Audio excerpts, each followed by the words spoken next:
Hari ini kami pertama ingin menyampaikan surat secara resmi ini kepada organisasi advokat.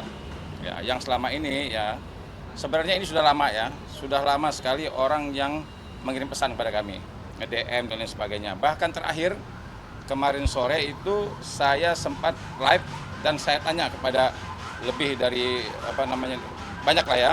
Saya katakan karena mereka bertanya begini, Bang, itu biasanya kalau ada seorang advokat yang sikap dan perilakunya ya tidak menunjukkan bahwa dia ini sebagai seorang advokat, apa sih tindakan dari organisasi? Nah, sebenarnya masyarakat ini meminta organisasi advokat ini ngambil tindakan. Nah, tetapi kan organisasi ini dia tidak bisa mengambil tindakan kalau belum ada laporan. Nah, jadi gini, saya sebagai seorang advokat ya, jujur aja, kadang saya merasa malu ya.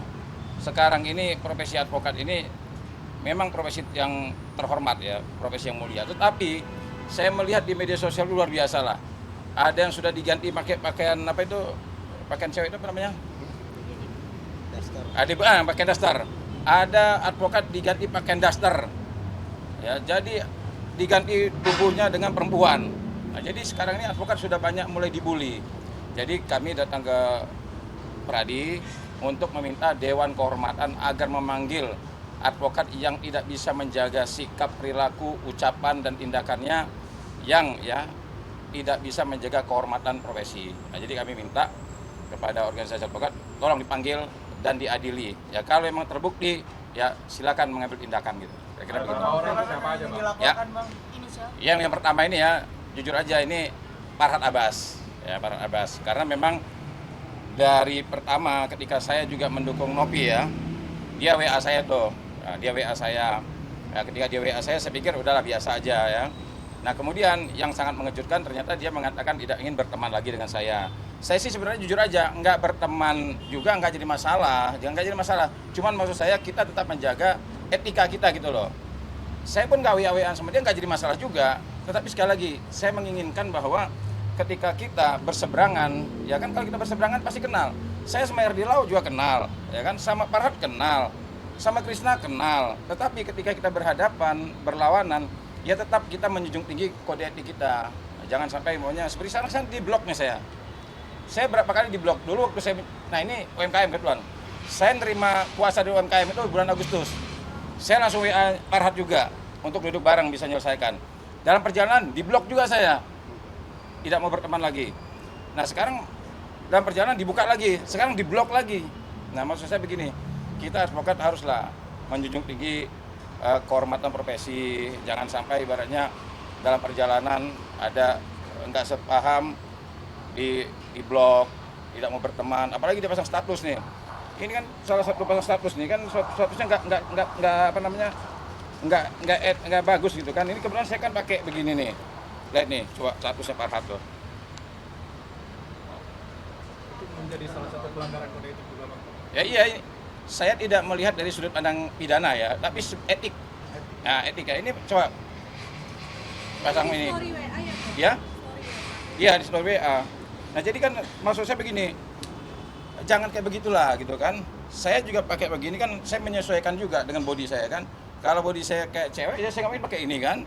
Nah, jadi artinya gini loh, jangan sampai ada lagi statusnya Kak Sil kan, itu tim sama saya, dibilang Tarsan apa segala macam. Maksud saya begini, janganlah ketika kita diberikan kuasa untuk menangani suatu perkara, carilah argumen hukum yang kira-kira bermanfaat untuk kliennya. Jangan sampai mengomentari tentang fashionnya, tingkah laku dan sebagainya lah. Ya, ibaratnya apakah orang ini kehabisan mencari argumen hukum atau bagaimana. Tapi yang jelas jangan sampai kita membuat status ya yang kira-kira bisa menimbulkan perpecahan pro dan kontra dan lain sebagainya seperti itu lah. Saya berharap gini ya, saya berharap advokat yang tidak mampu menjaga harkat dan martabat profesi, tidak mampu menjaga kehormatan advokat, pecat aja udah. Ya karena gini, ini masyarakat sudah mulai banyak mengeluh. Bayangkan advokat ini sudah banyak sekali di Hina ini.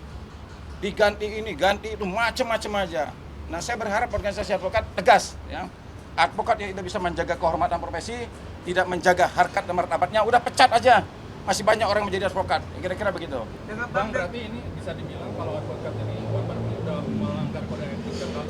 terlalu banyak menyerang pribadi itu, Bang.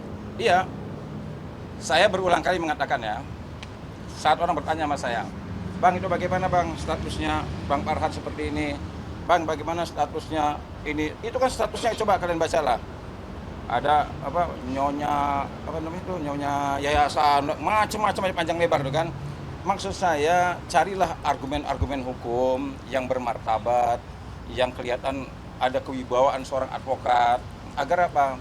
Saya juga bangga kalau seandainya mantan teman saya ini mengeluarkan argumen-argumen hukum yang kuat. Nah, saya juga mau melawannya juga enak. Nah, ketimbang dia mau bikin status seperti itu.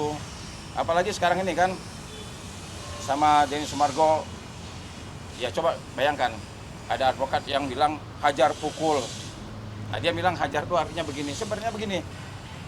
Dia kan sudah ngomong, kalau Denny Sumargo datang ke rumah saya, dia bilang sama saya, naik, maka saya akan hajar. Nah sebenarnya dia sudah mengartikan sendiri arti hajar itu sebenarnya apa. Ya kan dia mengatakan kalau saat ini saya hajar, berarti kan sudah secara tidak langsung dia mengatakan arti hajar itu sebenarnya apa. Artinya tindakan yang ibaratnya bisa menimbulkan penderitaan pada orang lain kan. Jadi maksud saya janganlah sekarang si A, si B, saya nggak tahu lagi udah berapa banyak laporan. Nah laporan inilah yang dianggap masyarakat bahwa sebenarnya nggak layak lah seorang advokat melakukan tindakan-tindakan seperti itu. Jaga harkat dan martabat advokat. Kalimat-kalimat yang keluar itu kalimat yang baik, yang bermartabat, yang menjunjung tinggi kehormatan profesi. Soal ini masih berkaitan dengan Novi dan Agus juga Bang. Gimana? Cara kalau berkaitan dengan Novi dan Agus. Yang mana ini? Iya. Nah saya ini ya, ini jangan sampai salah nih. Karena selama ini Novi tidak pernah memberikan kewenangan kami untuk melakukan tindakan-tindakan hukum. Nah ini makanya kami di sini pakai barisan advokat bersatu. Jadi sebagai sesama rekan sejawat ya, yang menurut kami ini bisa dapat menjatuhkan kehormatan profesi. Jadi kami datang ke sini atas nama barisan advokat bersatu. Nah, jadi sesama rekan sejawat, tidak ada hubungan dengan Novi ini. Ya, karena sampai sekarang Novi belum belum juga memutuskan untuk mengambil tindakan hukum. Ya, kemarin sih sempat dia bahas masalah FD Law ya, tapi sampai sekarang kan dia juga belum memutuskan kapan dan benar atau tidak mau dilaporkan. Tapi ini murni dari barisan advokat bersatu. Ya. Berarti ini meminta ke Peradi untuk mencabut. Iya, ya kami minta. Ya tergantung kalau nanti penilaian Dewan Kehormatan ketika dia mengadili ya, ternyata dia cukup beralasan untuk dicabut aja. Karena sudah banyak kok advokat yang dicabut. Sudah banyak advokat itu yang tidak mampu menjaga harkat dan martabat profesi, dipecat kok banyak. Nah kalau seandainya perilaku dari teman kita ini ternyata memang menurut Dewan Kehormatan sudah pantas untuk dicabut aja nggak apa-apa. Karena apa ini sudah meresahkan, ya banyak sekali, luar biasa. Cobalah, ya apa perlu kita polling nih, ya masyarakat coba tanya, setuju nggak umpamanya ada advokat yang kira-kira tidak bisa menjaga kehormatan advokat dipecat? Saya yakin pasti banyak yang setuju.